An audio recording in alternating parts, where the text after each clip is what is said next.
ഉരുൾപൊട്ടലിൽ കാണാതായവർക്കായി ചൂരൽമലയിലും ചാലിയാറിലും തിരച്ചിൽ തുടരുന്നു. സിഗ്നൽ ലഭിച്ച ഇടങ്ങളിൽ മണ്ണ് നീക്കിയാണ് തിരച്ചിൽ. ചാലിയാറിന്റെ ഇരുകരകളിലും തിരച്ചിൽ തുടരുന്നുണ്ട്. മുണ്ടേരി കുമ്പളപ്പാറിൽ നിന്ന് ഒരു മൃതദേഹം കൂടി കണ്ടെത്തി. ദീപക് മലയമ്മയാണ് ചൂരൽമലയിൽ നിന്നുള്ള വിവരങ്ങളുമായി. മുബഷീർ പി അക്ബർ ചാലിയാറിൽ നിന്നും. ആദ്യം ദീപകിലേക്ക്. ദീപക്, ഇപ്പോൾ ചൂരൽമലയിലെ തിരച്ചിൽ ഇന്ന് എങ്ങനെയാണ്? സ്മൃതി, ഇന്ന് 6 സോണുകൾ കേന്ദ്രീകരിച്ചുകൊണ്ടുള്ള പരിശോധനകൾ തന്നെയാണ് പ്രധാനമായും നടക്കുന്നത്. ഞാനിപ്പോൾ നിൽക്കുന്നത് സെന്റിനൽ റോക്കിന്റെ പുറകുവശത്തുള്ള മേഖലയിലാണ്. ഇവിടെ നമുക്ക് ദൃശ്യങ്ങളിൽ തന്നെ കാണാൻ സാധിക്കും. ഐബോർഡ് പരിശോധന നേരത്തെ തന്നെ നടത്തുകയും ആ മേഖലയിൽ 5 സ്പോട്ടുകൾ ഡിറ്റക്ട് ചെയ്യുകയും ചെയ്തിട്ടുണ്ട്.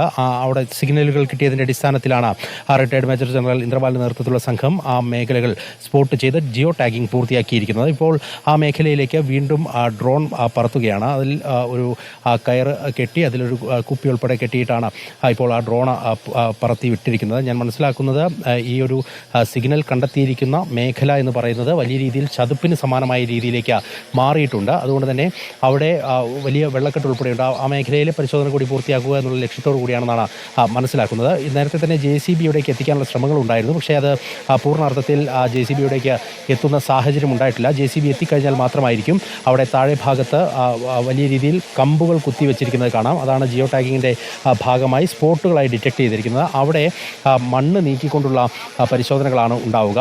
മുകൾ തട്ടിൽ നിന്ന് ഈ വലിയ രീതിയിൽ ഉരുൾപൊട്ടിയുള്ള ജലം താഴേക്ക് പതിച്ച സമയത്ത് ഈ മേഖലയിലേക്ക് വെള്ളം പതിച്ചിട്ടുണ്ട്.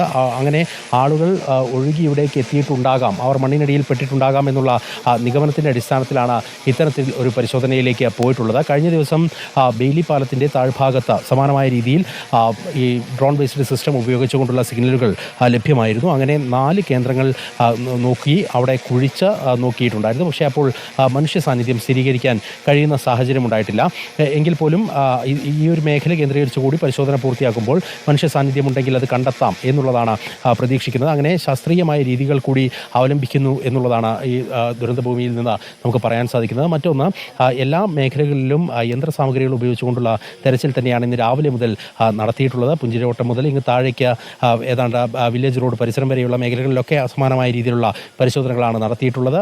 പക്ഷേ കാര്യമായി നമുക്ക് ഏതെങ്കിലും ആളുകളെ കണ്ടെത്താനോ അല്ലെങ്കിൽ അവരുടെ ശരീരത്തിൻ്റെ ഭാഗങ്ങൾ കണ്ടെത്താനോ ഒന്നും തന്നെ കഴിയുന്ന സാഹചര്യം ഈ മേഖലയിൽ നിന്ന് ഉണ്ടായിട്ടില്ല. രാവിലെ കനത്ത മഴ ദൗത്യത്തിന് വലിയ വെല്ലുവിളിയാവുന്ന സാഹചര്യം ഉണ്ടായിരുന്നു. പക്ഷേ ഏതാണ്ട് 8 മണി 9 മണിയോടുകൂടി കാലാവസ്ഥ പൂർണ്ണമായും അനുകൂലമാവുകയും ചെയ്തിട്ടുണ്ട്. അങ്ങനെ നേരത്തെ ഉണ്ടായിരുന്നതിന് സമാനമായി വലിയ ഏകോപനത്തോടു കൂടിയുള്ള പരിശോധനകൾ തന്നെ നടക്കുകയും ചെയ്യുന്നുണ്ട്. ഇതിപ്പോൾ മന്ത്രിതല സംഘം ഈ മേഖലകളിലൊക്കെ സന്ദർശനം നടത്തിയിട്ടുണ്ട്. അവർ പറയുന്നത് കൃത്യമായി ഈ കാര്യങ്ങൾ പരിശോധിച്ച ശേഷം ഏതെങ്കിലും സോണുകളിൽ കൂടുതലായിട്ടുള്ള പരിശോധനകൾ ആവശ്യമെങ്കിൽ ആ നിലയിലേക്ക് നീങ്ങാനുള്ള ഒരു മാസ്റ്റർ പ്ലാൻ തയ്യാറാക്കാനുള്ള ആലോചനകളാണ് ഇപ്പോൾ മുന്നോട്ട് വെച്ചിരിക്കുന്നത്. അതായത് ഇത്രയും ദിവസം നടത്തിയതിൽ നിന്ന് അപ്പുറത്തേക്ക് കൂടുതൽ പരിശോധനകൾ ഏതെങ്കിലും മേഖലകളിൽ വേണമെങ്കിൽ അതാകാം എന്നുള്ളത് തന്നെയാണ് നിലപാട്. അതിൻ്റെ കൂടി ഭാഗമായിട്ടാണ് ഇന്ന് അത്തരത്തിൽ പരിശോധനകൾ നടത്തുകയും ചെയ്തിട്ടുള്ളത്. ഇനിയിപ്പോൾ പ്രത്യേകിച്ച് ഏതെങ്കിലും സോണുകൾ കേന്ദ്രീകരിച്ചുകൊണ്ട് പരിശോധനകൾ നടത്തേണ്ട സാഹചര്യം ഇല്ല എന്നുള്ളതാണ് ADGP നേരത്തെ പ്രതികരിച്ചിരുന്നത്. അതായത് ആദ്യഘട്ടം മുതൽ ഒരുവിധം എല്ലാ മേഖലകളിലേക്കും എത്തിച്ചേർന്നുകൊണ്ടുള്ള പരിശോധനകൾ പൂർത്തിയാക്കിയിട്ടുണ്ട്. ജീവനോടെ ആളുകളെ കണ്ടെത്തുക എന്ന് പറയുന്നത് വളരെ ശ്രമകരമായ ദൗത്യമായി മാറുകയും ചെയ്തിട്ടുണ്ട് എന്നുള്ളതാണ്. അതുകൊണ്ട് അത്തരത്തിലേക്ക് ഇനി പോകാനുള്ള സാധ്യത തുലോം തുച്ഛമാണ്. എങ്കിൽ പോലും ഇത്തരത്തിൽ ശാസ്ത്രീയമായ രീതികൾ അവലംബിച്ചുകൊണ്ടുള്ള പരിശോധനകളിലേക്ക് തന്നെ കാര്യങ്ങൾ പോകുന്നു എന്നുള്ളതാണ് ഇപ്പോൾ നമ്മൾ മനസ്സിലാക്കുകയും ചെയ്യുന്നത്. ചാലിയാറിലും ഇതേസമയം തെരച്ചിൽ തുടരുന്നുണ്ട്. ഇരുകരകളിലും തിരച്ചിൽ നടത്തുകയാണ്. മുണ്ടേരി കുമ്പളപ്പാറയിൽ നിന്നൊരു മൃതദേഹം കൂടി കണ്ടെത്തുകയും ചെയ്തിരിക്കുന്നു. മുബഷീർ, ചാലിയാറിലെ തിരച്ചിൽ ഇന്ന് കഴിഞ്ഞ ദിവസങ്ങളിലെ തിരച്ചിൽ പോലെയല്ല, സൈന്യം എത്തുന്നുണ്ട്. അവസാനവട്ട തിരച്ചിൽ കുറച്ചുകൂടി ദുർഘടമായ സ്ഥലങ്ങളിലേക്ക് കടന്നു ചെല്ലുക എന്ന ഉദ്ദേശത്തോടു കൂടി നടത്തിക്കൊണ്ടിരിക്കുകയാണ്. എന്താണ് ഇപ്പോൾ ചാലിയാറിൽ കാണാനാകുന്നത്?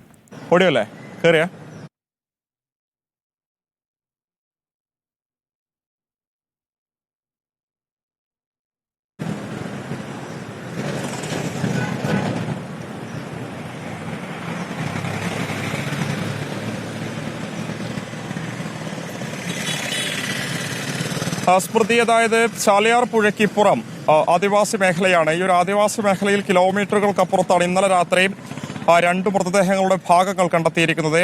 ഇത് ആദിവാസികളാണ് ആ ഒരു മേഖലയിൽ നിന്നും കണ്ടെത്തിയെന്നുള്ളതാണ് നമുക്ക് ഈ സന്നദ്ധ പ്രവർത്തകരുമായി സംസാരിച്ചപ്പോൾ മനസ്സിലാക്കാൻ സാധിച്ചത്. ഉടനെ തന്നെ ആദിവാസികൾ പോലീസിനെ ഒരു വിവരം അറിയിക്കുകയായിരുന്നു. തുടർന്ന് ഇന്ന് രാവിലെ തന്നെ സന്നദ്ധ പ്രവർത്തകരും ഔദ്യോഗിക രക്ഷാ പ്രവർത്തനം നടത്തുന്ന സംഘവും ആ ഒരു മേഖലയിലേക്ക് പുറപ്പെട്ടിട്ടുണ്ട്. ചാലിയാർ പുഴയ്ക്കപ്പുറത്ത് വാണിയം പുഴയും അതുപോലെ തന്നെ ഇരുട്ടുകുത്തിയൊക്കെ കടന്ന ഏറ്റവും അറ്റത്തുള്ള മേഖലയാണ് ഈ കുമ്പളപ്പാറ എന്ന് പറയുന്നത്. ആ ഒരു മേഖലയിലാണ് രണ്ടുപേരുടെ മൃതദേഹ ഭാഗങ്ങൾ കണ്ടെത്തിയിരിക്കുന്നത്. 8ാമത്തെ ദിവസത്തെ തിരച്ചിൽ ഊർജിതമായി തന്നെ ചാലിയാറിന്റെ വിവിധ മേഖലകളിൽ പുരോഗമിക്കുന്നതിനിടയിലാണ് ഇത്തരമൊരു വിവരം പുറത്തു വന്നിരിക്കുന്നത്. അത് കരയ്ക്ക് പുറത്തെത്തിച്ചതിന് ശേഷമായിരിക്കും നിലമ്പൂർ ജില്ലാ ആശുപത്രിയിലേക്ക് മാറ്റുക. പോസ്റ്റ്മോർട്ടം ഉൾപ്പെടെയുള്ള നടപടികൾ അവിടെയായിരിക്കും പൂർത്തിയാവുക എന്നുള്ളതാണ്. 8ാമത്തെ ദിവസത്തിലേക്ക് എത്തുമ്പോൾ ഇതുവരെ ചാലിയാർ പുഴ കേന്ദ്രീകരിച്ചുള്ള തിരച്ചിലിൽ മലപ്പുറം ജില്ലയിലെ വിവിധ ഇടങ്ങളിൽ നിന്നും ചാലിയാർ തീരത്തിൽ നിന്നും കണ്ടെത്തിയത് 70-ലധികം ജീവനറ്റ ശരീരങ്ങളാണ്. നമുക്കറിയാം 130-ലധികം മൃതദേഹങ്ങളുടെ ഭാഗങ്ങളും കണ്ടെത്തിയ സാഹചര്യം ഉൾപ്പെടെയുണ്ടായിരുന്നു. മൊത്തം 220-ലധികം ഭാഗങ്ങളും ഈ വിധത്തിൽ കണ്ടെത്തിയിട്ടുണ്ട്. ഇതിലേറെക്കുറെ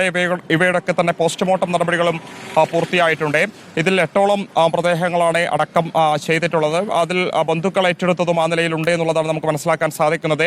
ഇന്ന് കാലാവസ്ഥയൊക്കെ തന്നെ തെളിഞ്ഞ രീതിയിലുണ്ട്. മഴയൊക്കെ തന്നെ മാറി നിൽക്കുന്നുണ്ട്. പുഴയുടെ ആ ഒരു ഒഴുക്കും കുറഞ്ഞതായിട്ടും രക്ഷാപ്രവർത്തനത്തിൽ ഏർപ്പെട്ട ആളുകൾ നമ്മളോട് വ്യക്തമാക്കുന്നുണ്ട്. ഏകദേശം 70 കിലോമീറ്റർ നീളത്തിൽ മുണ്ടേരി ഇരുട്ടുകുത്തി ഭാഗത്തു നിന്നും ആരംഭിച്ച് വാഴക്കാട് ഭാഗം വരെ നിലനിൽക്കുന്ന ചാലിയാറിന്റെ വിവിധ തീരമേഖലകളിലാണ് നിലവിൽ സന്നദ്ധ പ്രവർത്തകർ തിരച്ചിൽ നടത്തിക്കൊണ്ടിരിക്കുന്നത്. നേരത്തെ അവിടെയുള്ള പഞ്ചായത്ത് പ്രതിനിധികളുമായി സംസാരിച്ച സമയത്ത് ഇപ്പോഴും നിരവധി ആളുകൾ ഈ ഒരു മേഖലയിലൊക്കെ തന്നെ പരിശീലനം ലഭിച്ച ആളുകൾ വനത്തിനുള്ളിലൂടെയൊക്കെ തന്നെ തിരച്ചിൽ നടത്തുന്നതിന് വേണ്ടി കടന്നു വരുന്നുണ്ട് എന്നുള്ളതാണ് വ്യക്തമാക്കുന്നത്. ഒരുപക്ഷെ ഇനിയും മരച്ചില്ലകൾക്കിടയിലോ അല്ലെങ്കിൽ വനത്തിൽ പല മേഖലകളിലായി മൃതദേഹങ്ങൾ അകപ്പെട്ടിട്ടുണ്ടെന്ന സംശയം പ്രകടിപ്പിക്കുന്നുണ്ട്. വിശേഷിച്ചും ആദിവാസികളൊക്കെ തന്നെ ആ ഒരു മേഖലയിലൂടെ സഞ്ചരിക്കുമ്പോഴാണ് ഇത്തരത്തിൽ കൂടുതൽ മൃതദേഹങ്ങൾ കാണപ്പെടുന്നത്. അവർക്ക് ഉൾമേഖല വനത്തിന്റെ പല പ്രദേശങ്ങളിലും അറിയുന്ന ആളുകളായതുകൊണ്ട് തന്നെ അവരെയും ഈ തിരച്ചിലിന് കൂടുതലായി ഉപയോഗിക്കുന്നുണ്ട്. അവരുടെ സഹായം വളരെ പ്രധാനപ്പെട്ടതാണെന്നുള്ളതാണ്. അവർ തന്നെയാണ് ഇന്നലെ രാത്രിയും ഈ കുമ്പളപ്പാറ ഭാഗത്തെ രണ്ടുപേരുടെ മൃതദേഹങ്ങളുടെ ഭാഗങ്ങളും കണ്ടെത്തിയിരിക്കുന്നത്. അത് മണിക്കൂറുകൾ എത്താൻ ശേഷമേ ഈ തൊട്ടപ്പുറത്തെ മേഖലയിലേക്ക്, അതായത് ചാലിയാറിന്റെ